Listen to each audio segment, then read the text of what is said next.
Well, good day, Judson. So happy to be here today. My name is Reverend Dr. Valerie H. Holly. I am the Associate Minister here at Judson Memorial Church, and I welcome you to today's service, this August the 8th, 2021, and I'm glad that you all are here with us today.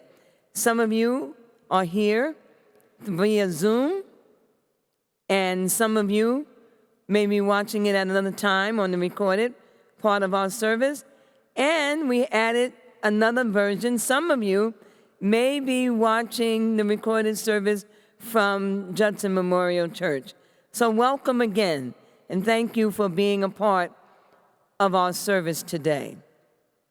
One of the things I'd like to point out is that if you would like to follow along with the service, apparently there will be a component in the chat section if you're on Zoom where you can be able to obtain a copy of the bulletin for today's service. And you'll be able to follow along on what parts of the service is following what.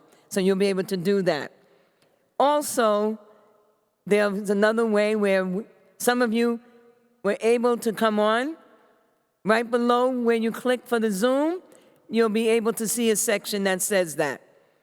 Click here and you'll be able to access the bulletin. So this is the second Sunday of August. August has 5 Sundays. And let me say this, I was the speaker last week, and I brought that up for a reason. The entire month of August will be former community ministers, which included me. I was a former community minister. So I'm so excited that the entire month will be one community minister after another. This week, we have, bringing the service today, our own minister, Lopez Joel Datruch. Most of us here call him Joel. He's bringing the message today, and I'm so excited for that. And just to let you know, next week will be Reverend William Stell. So that's also exciting. But all of August, our community ministers, these are our folks, they're not strangers to us. So I thank all of them for their willingness to be a part of the service. One of the things we do, that's also on behalf of Reverend Micah Busey, who also is grateful of everyone saying yes to be a part. So what we do here at Judson, after the welcome, we have our land acknowledgement.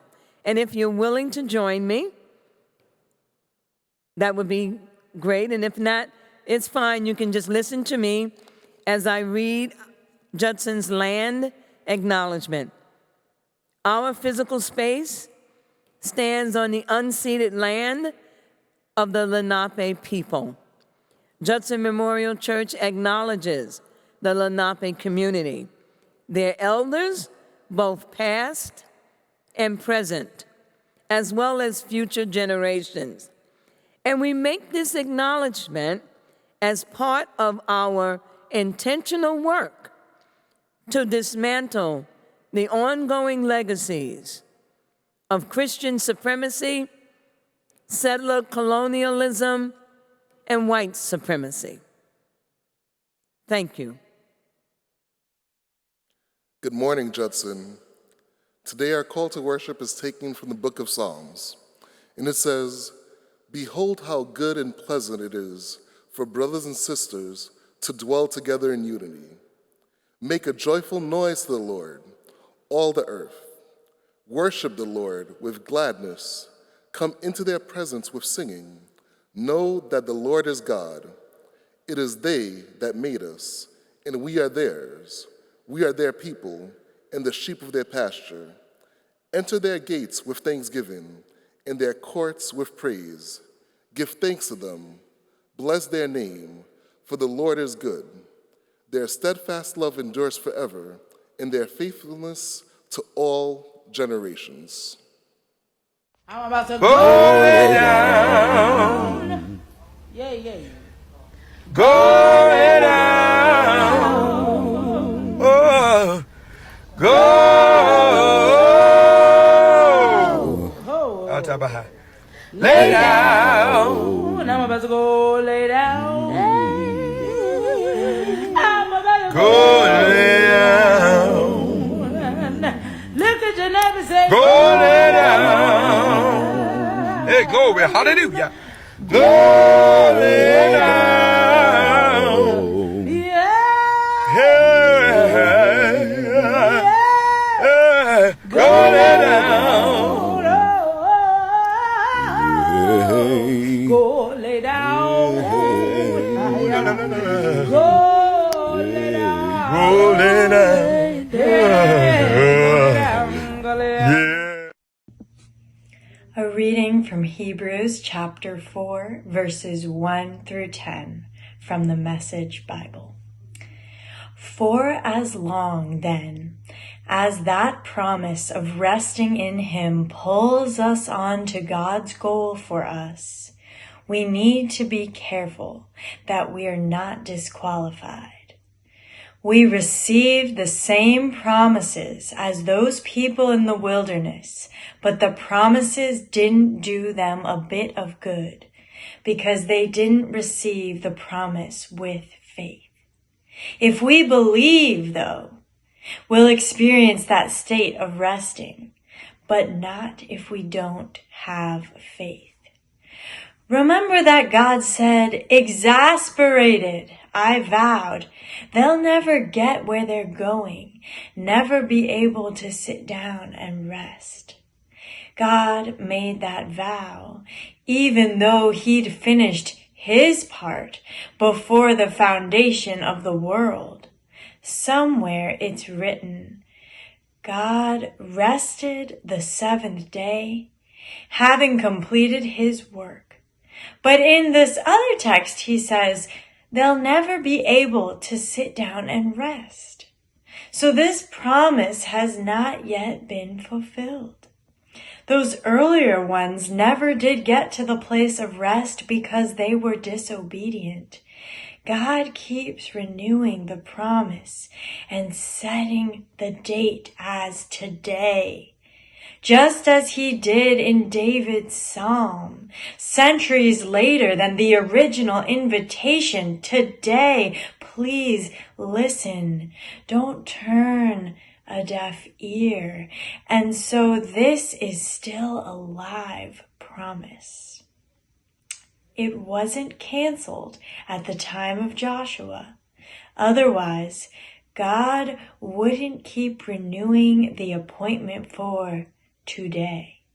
The promise of arrival and rest is still there for God's people.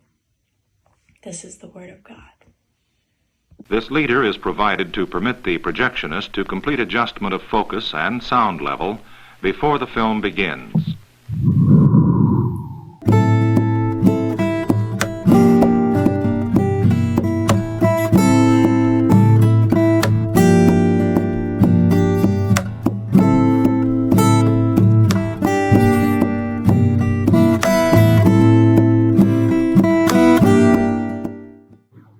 Rest taunts me like a little bird in my window. Day after day, I shoo away this little bird. It sings in my ear as I systematically slave for absolute values. It flies in circles around my house.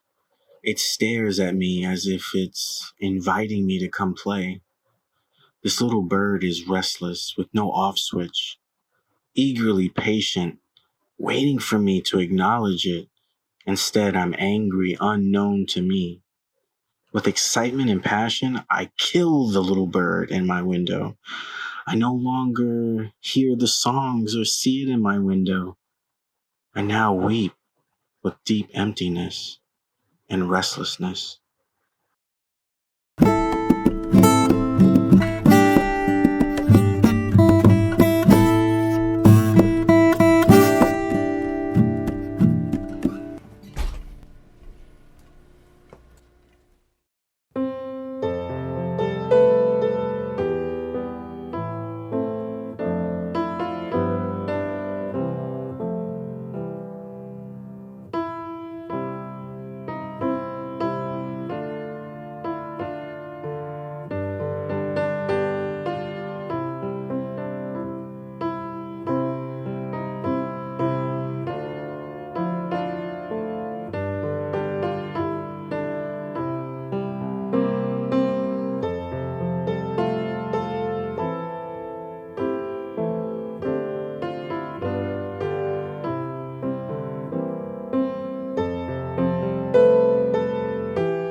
Before we start the sermon, please bow your head with me and let's just say a quick word of prayer.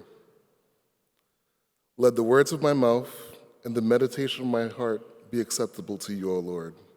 Hide me behind your cross so that all of you and none of me may be seen and heard. Amen. Now, the text for today is taken from the book of Hebrews, chapter 4, verses 1 through 11. I'm going to be reading from the Message Bible, and you can find it in the bulletin. It says, "For as long then as that promise of resting in God pulls us on God's goal for us, we need to be careful that we're not disqualified. We receive the same promises as those people in the wilderness, but the promises didn't do them a bit of good because they didn't receive the promises with faith. If we believe, though, we'll experience that state of resting, but not if we don't have faith. Remember that God said, 'Exasperated, I vowed, they'll never get where they're going, never be able to sit down and rest.' God made that vow even though he'd finished resting. He finished his part before the foundation of the world. Somewhere it's written, God rested the seventh day, having completed their work. But in this other text it says, they'll never be able to sit down and rest. So this promise has not yet been fulfilled. Those earlier ones never did get to the place of rest because they were disobedient. God keeps renewing the promise and setting the date as today, just as he did in David's Psalms centuries later than the original invitation. Today, please listen. Don't turn a deaf ear. And so, this is still a live promise. It wasn't canceled at the time of Joshua. Otherwise, God wouldn't keep renewing the appointment for today. The promise of arrival and rest is still there for God's people. God is at rest, and at the end of the journey, we'll surely rest with God. So let's keep at it and eventually arrive at the place of rest. And I also want to add one more scripture taken from Ezekiel chapter 20, verse 19 and 20. It says, I am God, your God. Keep my statutes and live by my laws. Keep my Sabbaths as holy rest days, signposts between me and you, signaling that I am God, your God. And the title of the sermon today is Enjoy Sabbathing. Rest is holy. Now, I have just a little story to tell before I start the sermon. I grew up in the church. My grandparents, church members, uncles, all different denominations. But my formative years, I went to church with my parents as one of Jehovah's Witnesses. So I wasn't used to the traditional hymns that are sung at church. And in preparing for the service, I had to get together some hymns. And what I found from the church at large is that despite what is prescribed in the scriptures and what I just read, the songs and hymns associated with rest are all about death and funerals. It seems like the church is telling us to wait till we die or wait till we get to heaven to rest, despite the most divine telling us to rest and take Sabbath while we're alive. Rest today. Now, getting into the sermon, I want you to raise your hand if you're a workaholic. Raise your hand if you're a doaholic. Raise your hand if you're a killer of the bird that rests singing at your window. I am a workaholic, a killer of the divine bird of rest. And this sermon may be more for me than it is for you.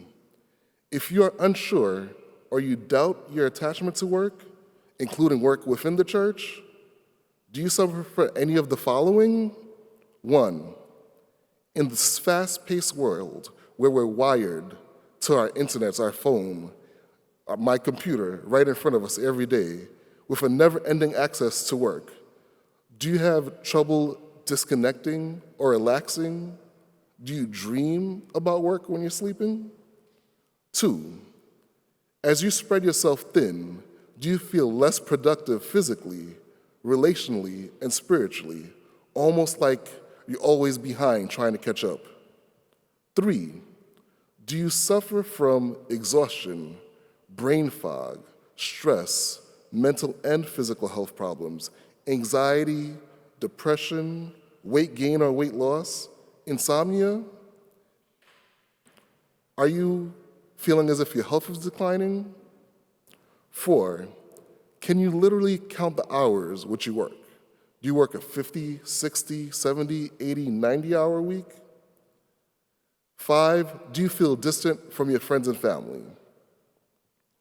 Sadly, I have fallen into all of these categories before, and I must be very careful not to slip into a routine where, like the nation of Israel of old, where I slip into the category again, where I do not take time to Sabbath or to rest. And maybe like me, when you're just doing too much, you're doing too much work, you seek the Lord and you say to the Lord, or you ask your doctor, friends, a therapist, church leaders, you may ask them, tell me what to do. Tell me what to do to find some rest, forgetting that they've already told you what to do. They've already told me what to do. They've told us collectively. The answer that they've all given and will continue to give us is that we need to follow the Sabbath and keep it holy. Now, the literal meaning of the Sabbath refers to a day of rest from work and a time of spiritual worship. But today, I want to focus on the Sabbath stemming from the Greek word sabbatismos. Rest or repose is the definition of that word. Now, the reason I'm focusing on the Sabbath as a time of rest is because my family and my partner Marie and I have fallen prey to a system of overworking, practiced, normalized, and even celebrated in our culture. From my experience, it has been detrimental to work, and not take time to Sabbath for rest. I'll give an example of my spouse, Maria. As one who is hardworking, she is excellent at her job and her career. She even became the youngest vice president in her office and is now a director at the YWCA. But in reaching these quote-unquote great achievements, she hadn't had enough time or didn't have enough time to Sabbath, to rest, to take care of herself. And the result was her falling into the 5 signs of overworking that I mentioned previously. Now, for myself, I said I'm a workaholic. And not only did I fall into the 5 signs that I mentioned previously, and I still do sometimes fit into those signs of overworking, but the choice not to Sabbath negatively affected me and my family. As a person who was newly married, I put work before my family. When my wife gave birth to our daughter, I put work before my family. I worked a 90, maybe 100-hour work week. It was so bad that my wife put me on a PIP. She put me on a performance improvement plan. She basically told me all the time I'm spending at work, I'm missing out on time with her. I'm missing out on time with myself. I'm missing out on time spiritually with the Lord. And because of that, she was basically told me that if I'm working so much and I'm not around, then there's no reason for us to be married. She laid down some guidelines, and I decided keeping my relationship, keeping my family, being even closer to God was more important than my 100-hour work week. It was more important, those things, family, my daughter, my wife, my son, friends, they were more important than work. What happened is I had forgotten the importance of observing the Sabbath. And I had forgotten, and sometimes I continue to forget, the example and promise set by God and exemplified by Jesus regarding Sabbathing, regarding taking time for rest. Now, God demonstrated and commanded us to Sabbath and demonstrate how to Sabbath. Genesis chapter 2 tells us, So on the seventh day, having finished their task, God ceased, God Sabbathed from this work and they had been doing, and God blessed the seventh day and declared it holy. And then God proceeded to command humanity to remember the Sabbath day and to keep it holy. Now in Judaism, Christianity, Islam, all of these Abrahamic religion adhere to the belief that at the dawn of creation, the dawn of human creation specifically, God gave the command to rest. The rest day, the rest week, the rest year, and even the rest millennia are all found in the Bible, in the biblical narrative, as a place to be kept holy. Now, God set the example and commandment, and Jesus in his lived life followed that. He observed the Sabbath and exemplified for us today how to follow that Sabbath. As a matter of fact, it's spoken about in the book of Mark, chapter 2. Mark says that Jesus told both his critics and his followers of the time, of our time, and of the future times, that the Sabbath observance was not a duty that humankind owed to God. Rather, God made the Sabbath day, the Sabbath week, the Sabbath year, the Sabbath millennia, as a day of rest for humankind's benefit. In his lived life, Jesus kept the Sabbath and taught his disciples to keep the Sabbath holy as well. Why, may you ask? I have like 3 short points I want to show that perhaps why Jesus did this. First, because according to our Lamentations, Jesus, his disciples, and we today, the members of humanity who are oppressed and whose backs are against the wall, carry a yoke of labor around our necks. We are tired and we are given no rest. We have to seek and take rest. 2, Jesus took time to Sabbath because he understood and embodied the advice he gave on the Sermon on the Mount, namely, stop being worried or anxious, uneasy or distracted about your life, as to what you will eat, as to what you will drink, as to your body, as to what you will wear. God provides for the little bird asking for your rest. God provides for the weeds that grow wild. God provides for all the pagans. And if God cares for all of these things well, God will also care for you and I well. Third, Jesus Sabbathed because he understood that the beloved of the Lord dwells in the safety of them, shielded, covered, and dwelling between their shoulders, because God promises to give us rest if we choose it, by bringing Jesus, you and I, into a promised land. So the Sabbath is instituted to renew our strength. The Sabbath is instituted to allow us to know peace and get some relief from anxiety and worriment. The Sabbath is instituted to allow us to experience security in the presence of God. Now, similar to the nation of Israel, participating in the Sabbath today is an affirmation of our identity. Just as the people of the nation of Israel were literal slaves in Egypt and were brought out of the yoke of slavery by God's mighty hand or outstretched arm, as said in Deuteronomy, we today, who are identified as people who suffer oppression, who undergo perhaps the slavery of workaholism, anxiety, we are able to overcome this. So God has taken us as God's own, and we are sanctified similar to the way that Israel is sanctified. Now, following the movement of God, Jesus gives us an indication as to the true meaning of Sabbath, namely rest. That is, he places it against the universal horizon of God's intent that it benefits all creation. What is ultimately at stake is our health, our physical and spiritual health, the health of those who are not Sabbathing. The Sabbath is an eschatological urgency in the interest of life and even of salvation. Jesus tells us to come and follow him because he will give you rest.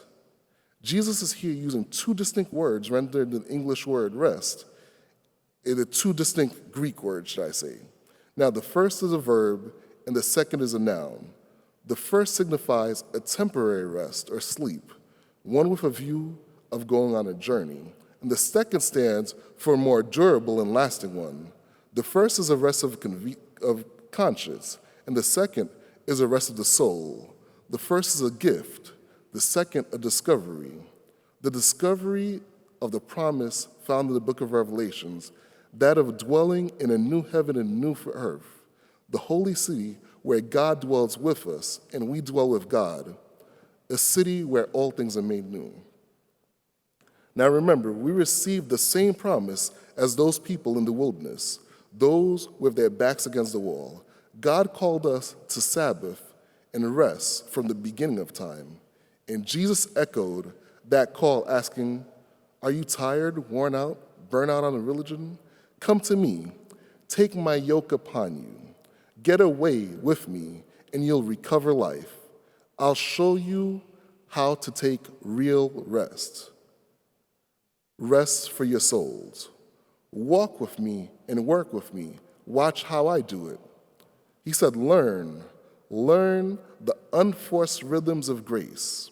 I won't lay anything heavy or ill-fitting on you. Keep company with me, and you'll learn to live freely, lightly. Enter into the house of rest. While entering will not be easy, it will not be easy.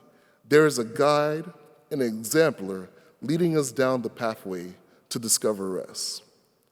In conclusion, I want to meet you in that Sabbath space. What does the concept of Sabbathing or resting mean to you?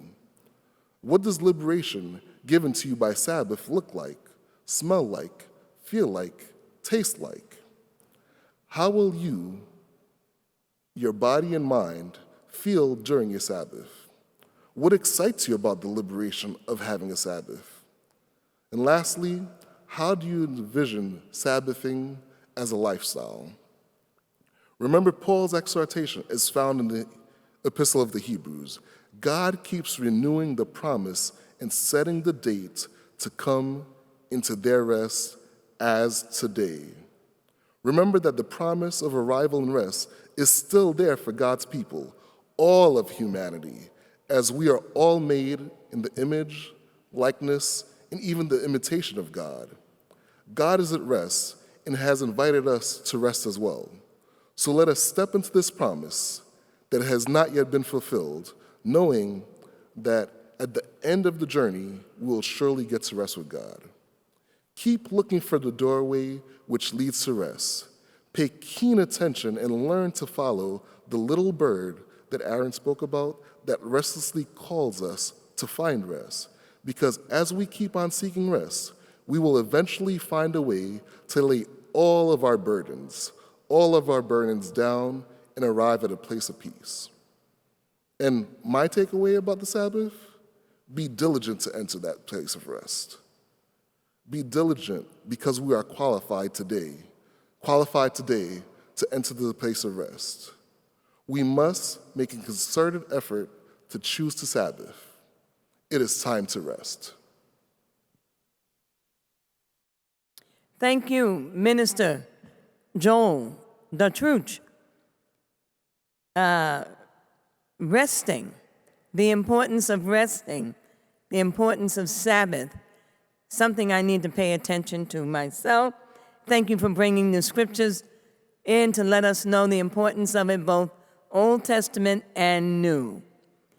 And so now we come to the part of our service where all of us can take part if we desire, and that is in or with our offertory. And one of the things you may notice as I'm speaking about the offertory, there may be a little ticker coming by or tape that lets you know how you can participate or contribute to Judson. One way is through accessing Venmo at Judson-Memorial Church or texting Judson to 44321 or visiting our website, going to judson.org/give, or writing a check to Judson Memorial Church. And whatever you do, whatever you give, we definitely appreciate it. Thank you so much for that. And to assist you with that giving, we will have a musical selection entitled, "He Keeps on Blessing Me."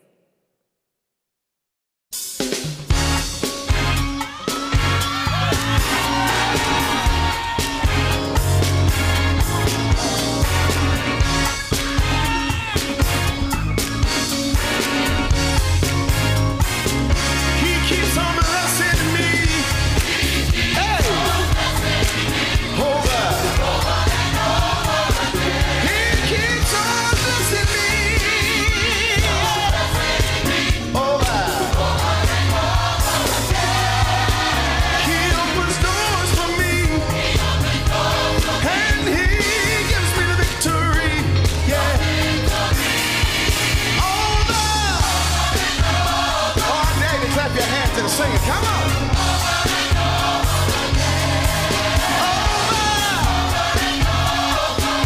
Over and over again. That feels good. I want to do it again. He keeps on blessing me. Come on, Chicago, say it. He keeps on blessing me. Yeah. Over. He opens doors for me. And he gives me the victory. Over. I like it, I like it, I like it. Come on. Over. I wish I had a witness in here. Come on, say it. He keeps on making a way. Over. He keeps on making a way.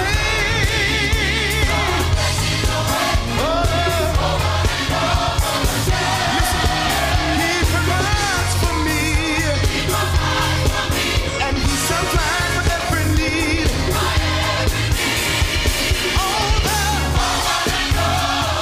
I tell you, I like it. Come on, say it.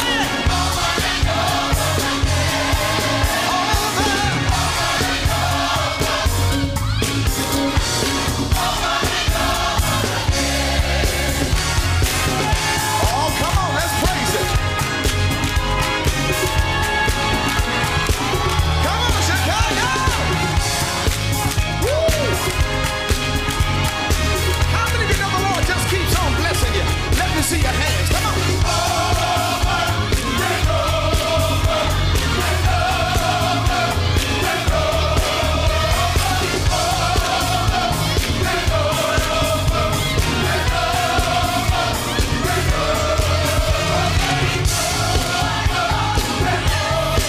Come on and sing it.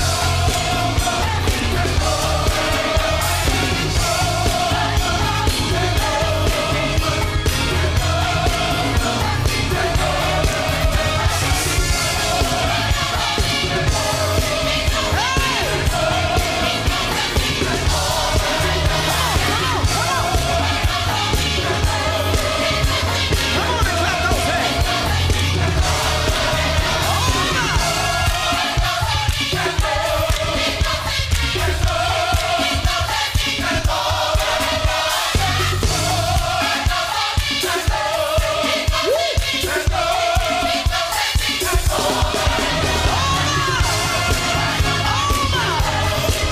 Come on, everybody.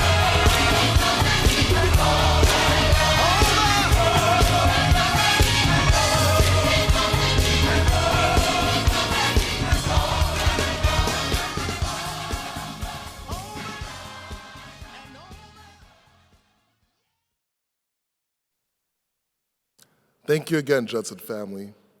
After the benediction, the closing song will be Lay My Burdens Down, and the lyrics can be found in your bulletin. Now for the benediction. We give thanks for the blessings of the world community as we share our common dream, homes, schools where children thrive, neighborhoods that are safe and clean, a city rich in colors and cultures, an economy where no one is expendable, a beloved community where rich and poor alike have access to the opportunity for a dignified and productive life. Churches, mosques, synagogues, and temples, where our people, or where our deepest hope is to be of service to a hurting world. Enable us as we leave this place to carry forth this prayer into the coming week, turning our thoughts towards charity, our heart towards justice, and our hands towards the work of peace. Amen. We're doing a song written in 1830-something. 1834. Really? No. You know that? Yeah. And but made famous by Mississippi John Hurt in 46. No, 43. I'll do. Okay.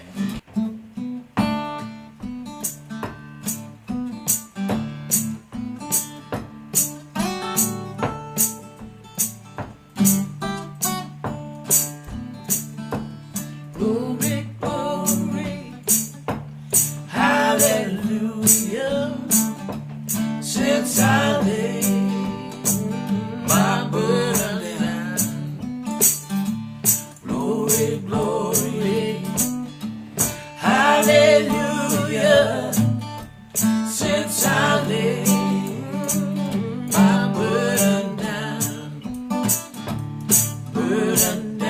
Lord.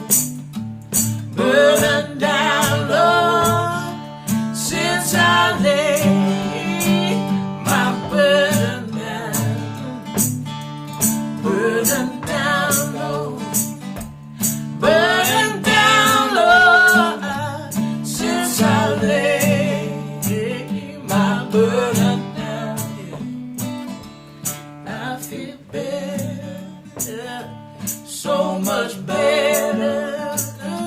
Since I laid my burden down, I feel better, so much better. Since I laid my burden down, glory, glory, glory, glory, glory, glory, hallelujah. Since I laid my burden down, glory, glory, hallelujah. Since I laid my burden down, since I laid